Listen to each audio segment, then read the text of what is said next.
Hello, welcome to another episode of the book set Completionist. My name is Tom, and today we're at episode 15 already. Look at that, doesn't time fly? Amazing what kind of progress I've been able to make. Okay, all fun aside. Today, what have we got? A book set to reveal and 2 books to review. The books to review are the final books in the Narnia series. Finally, I've completed that whole ordeal. Yes, I say ordeal because that's what it was. I'll get into that later. And I've got this book set to reveal. Now let's get into that. 4 parts. Although it is considered a trilogy plus sort of prequel short story collection. Yes. Now, this is in the genre science fiction. It was written in the 80s, 84, 86, 86, and 88. Yeah, 2 books published in the same year. It's in the subgenre of cyberpunk. And it was written by William Gibson. Okay, William Gibson wrote this whole thing. It's called The Sprawl, or the Sprawl Trilogy, with an additional book. So we've got Burning Chrome. That's the prequel to the series or the trilogy. It's a short story collection. Then there is Neuromancer, and followed by Count Zero, and finally Mona Lisa Overdrive. Okay, first we'll look at this book, Burning Chrome, from the award-winning author of Neuromancer. Okay, so here are the titles of the short stories. Burning Chrome is the last one. Okay.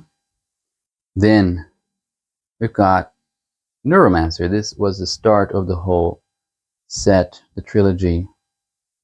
Mindbender of a read, it says. Now this cover personally is to me a little bit ugly. And then it continues with Count Zero. Don't know who that is. Maybe the main character.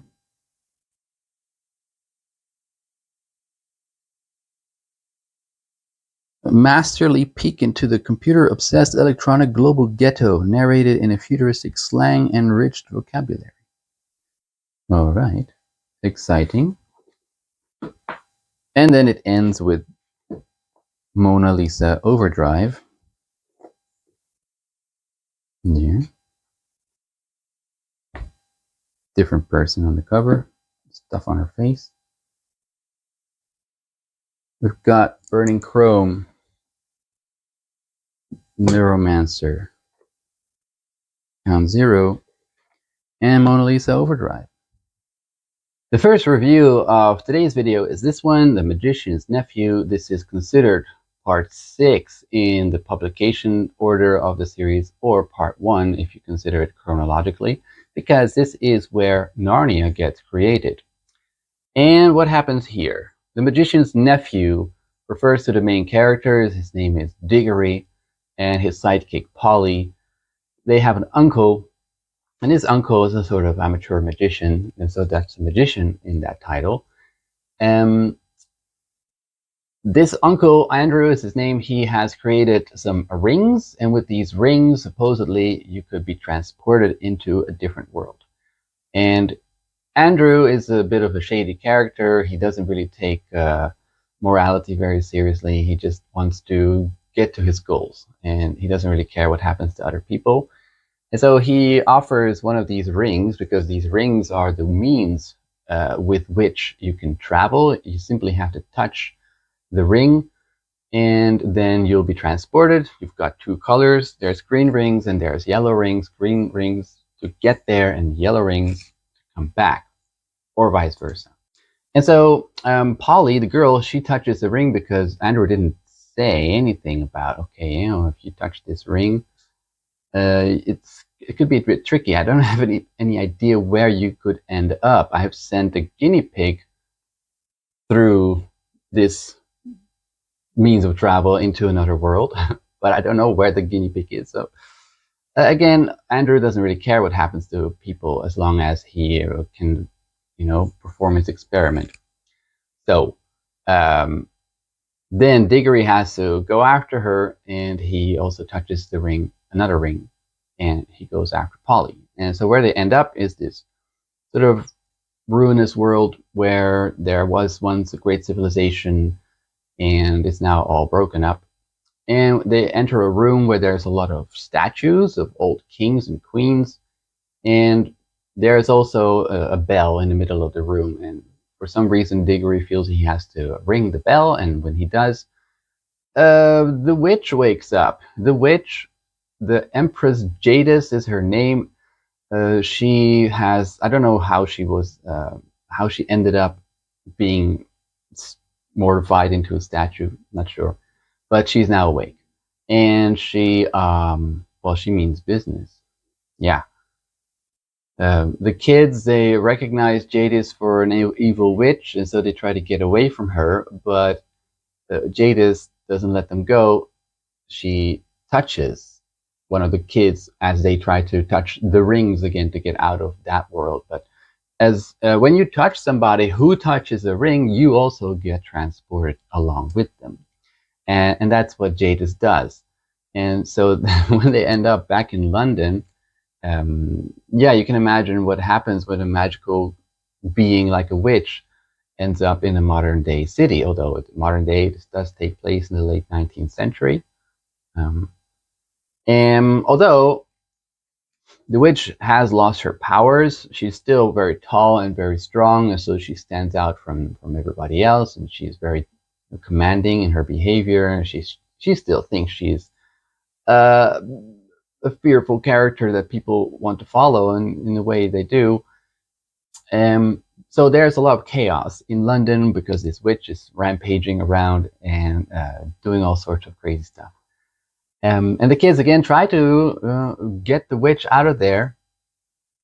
And in the scarfuffle, they manage again to grab the witch and touch the ring, and they flip back out of the world into somewhere else, into another.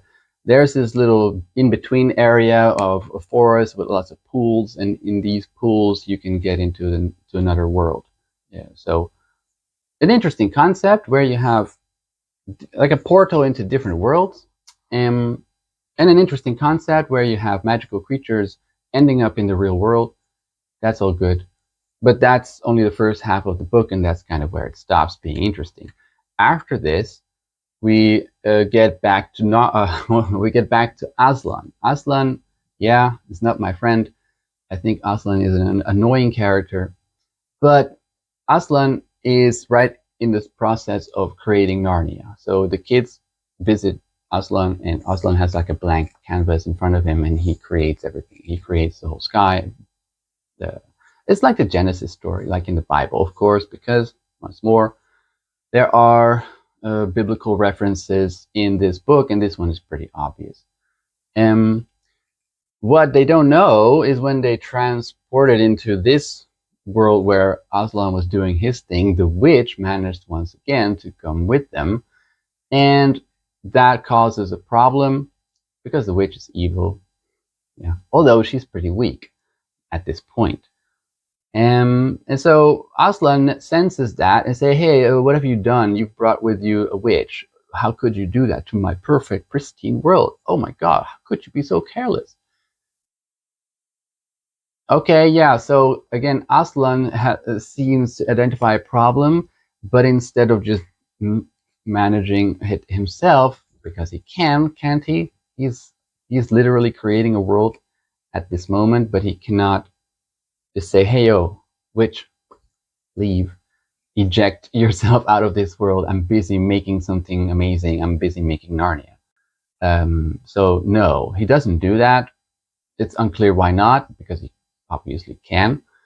But instead, he suggests planting a tree that would somehow defend Narnia from the witch by being very unpleasant to her as soon as she gets near it. So it's a bit convoluted. Why would you go through such a, yeah, again, distracting solution if you could just do it yourself. You wouldn't have a story if you. Okay, yeah, that argument once more. It's lazy, but again, that's when you have a god character in your novel. Nothing makes sense.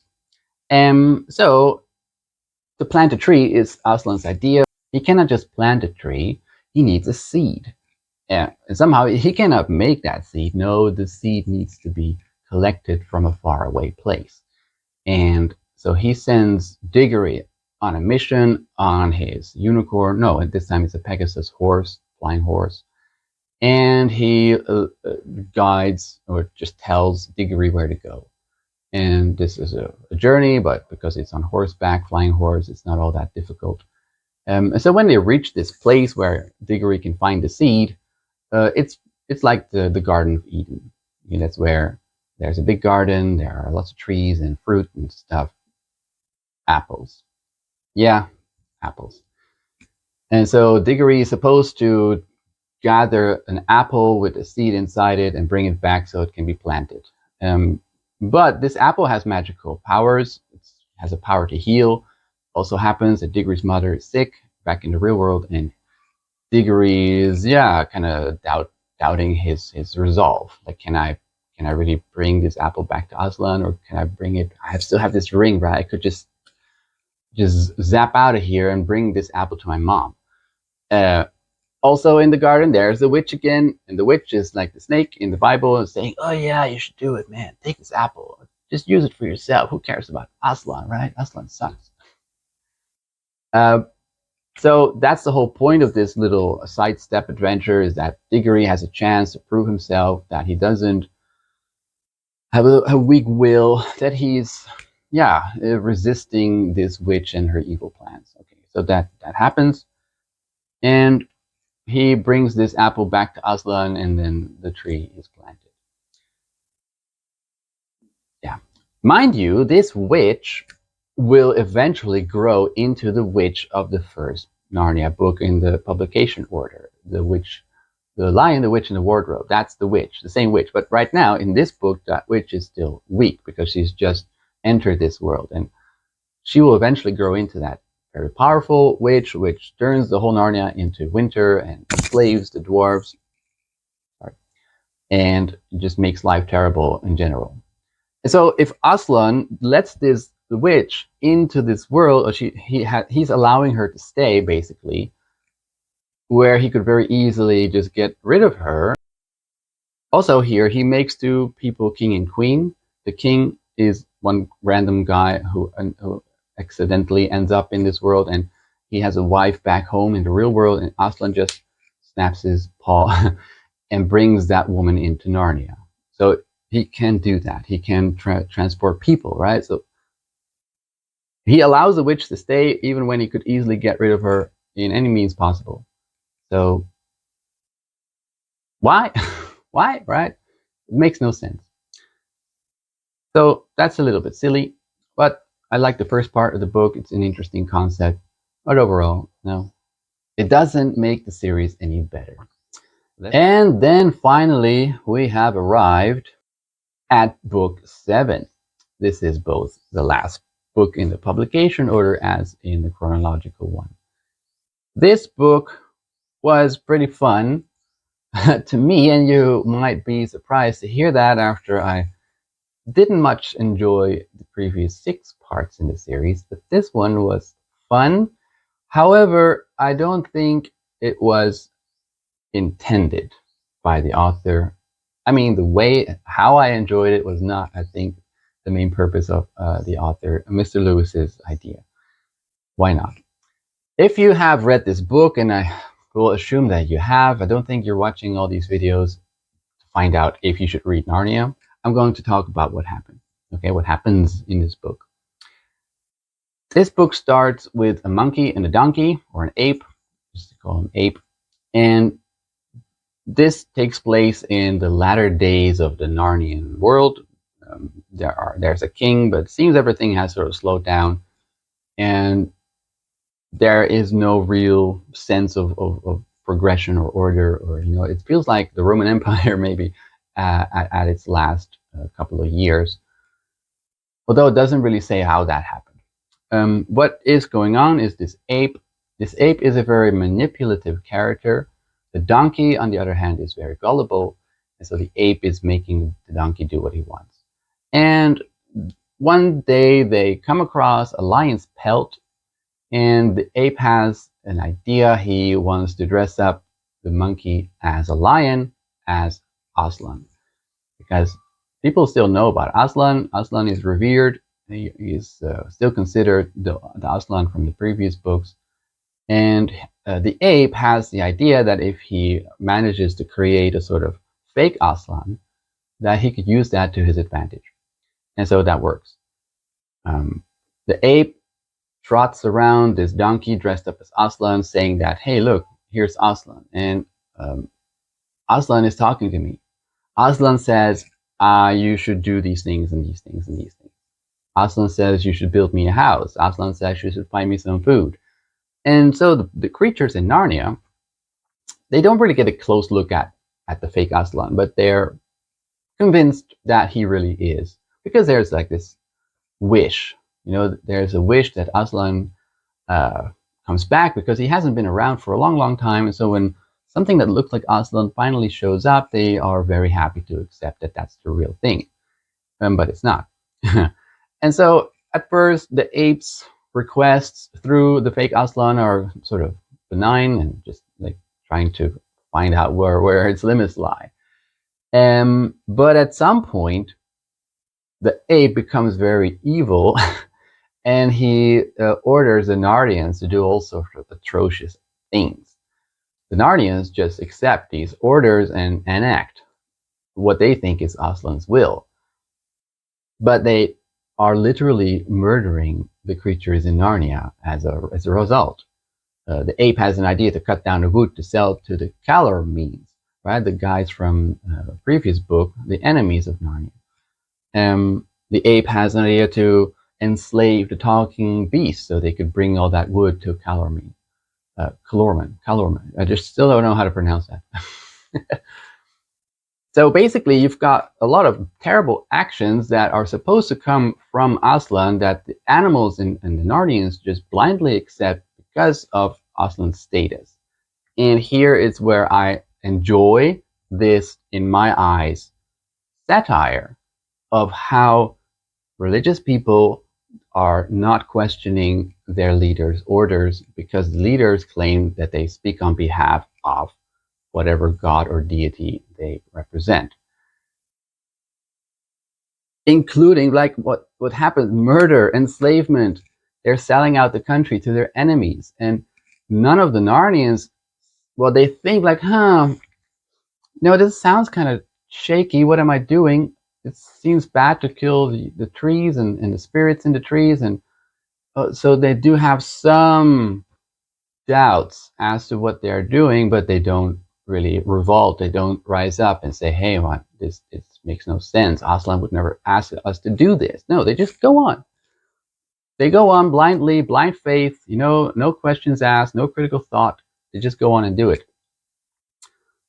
And to me, that looks very much like what some religious sects are really like. I don't have to explain, because you can look at history, what's happened. And this basically is that too. I recognize it, but that's what I'm surprised that Lewis puts that in. I don't think, because Lewis was a Christian himself, I don't seem to believe really that he intended it to be such a scathing criticism of his own fellow Christians through this sort of, what is it? Analogy. So that goes on, and interestingly, Aslan is nowhere to be seen. Aslan, who, supposed to know what's going on or not. I don't know. Is Aslan gone? You would think so, because if he wasn't, he would intervene. There are crimes being committed in his name, and he just lets it slide. He doesn't do anything. It's almost like he doesn't care. So, in the midst of all this, there's this king, Rilian, and is that Rilian, or is it another one? Tyrion. Yeah, Rilian is another one. He meets up with the kids. Again, who are they in this time? Eustace and Jill, right? The ones from the Silver Chair, and they are trying to fight back against this alliance of the ape and the Calormenes, and it doesn't work. They're too strong. They're outnumbered. The whole Narnian kingdom, the whole lineage of kings has weakened a lot, and so they're not able to resist this enemy. So they end up being on this hill, cornered into sort of like a shed, and this shed contains not only, well, what does the shed contain? At some point, the ape, loses control of the fake Aslan. The kids manage to capture him, and so the ape has to improvise and say, yeah, the ape is actually inside this shed. And if you want to talk to him, okay, go ahead. You can. But be careful, because he's going to be mad as hell. You guys, you don't believe in him anymore? Oh, you question his orders now, all of a sudden, because you see some king who opposes Aslan and you want to follow him? Okay, then talk to Aslan. What happens in the shed is that there's not only, well, there's not, this fake Aslan is gone, but there's something else in it, something called Tosh. Tosh is the god of the Calormenes, and that's also a real thing. This god Tosh exists because he gets in there. It's this terrible-looking monster, and people who get into the shed disappear. And so you may wonder, who's Tosh in this whole allegory of a story? Is that the devil, or is it a different god? Could it be Allah? Could it? I don't know. But Aslan says at some point, because he does show up, and he says, this Tosh guy, he's actually the evil guy, and all the evil things you have done in my name are actually in his name. And all the good things you've done in his name are, in fact, done in my name. So it seems he sort of claims Tosh as the counterpart of him. All the good stuff is Aslan, all the bad stuff is Tosh. It's a bit unclear how that relates to the real world. But at some point, the kids get into the shed, and the shed is, again, sort of a magical place. They find Aslan there. And Aslan is, he doesn't comment at all on what's going on in the world, in his Narnia, because he seems to have given up on Narnia. He's now basically closing it down. He starts doing all sorts of things in Narnia through this shed, sort of magical realm. There's a portal, there's still the door of the shed. They can look into that, and Aslan is slowly erasing that whole Narnia bit by bit. And when he's done, they're still in this sort of portal shed thing place. I mean, that suddenly turns into a new Narnia, the real Narnia, or a better Narnia, or something that was there all along that is much cooler and much more positive than that Narnia that Aslan just got rid of. So, okay, fine. It's like you can have an experiment in one world, and if things don't work out, you just let it die, and then you close the door and start over somewhere else. Yeah. Yeah, if only that worked in real life. Wouldn't that be nice? Ugh. So that, and then so the kids are like, okay, well, this Narnia is also good. Fine, I'm happy, but what about our home world? And what about England? So Aslan says, yeah, you can reach England from here too. Oh, what? How? Well, because, spoiler, if you really haven't done it, okay, stop now, stop watching. The kids have died. The kids were in a train when they were taken out from their world into this world. And yeah, like sometimes Aslan can pull people out of this world and into Narnia, right? That has happened before. And in this case, the kids were in a train. The train, there was a big accident, and everybody's dead. Not only the kids from the story, but also the other ones, Peter and what's her name, Lucy and Edmund. They're all there. They're all in Narnia, and they're all dead, except Susan.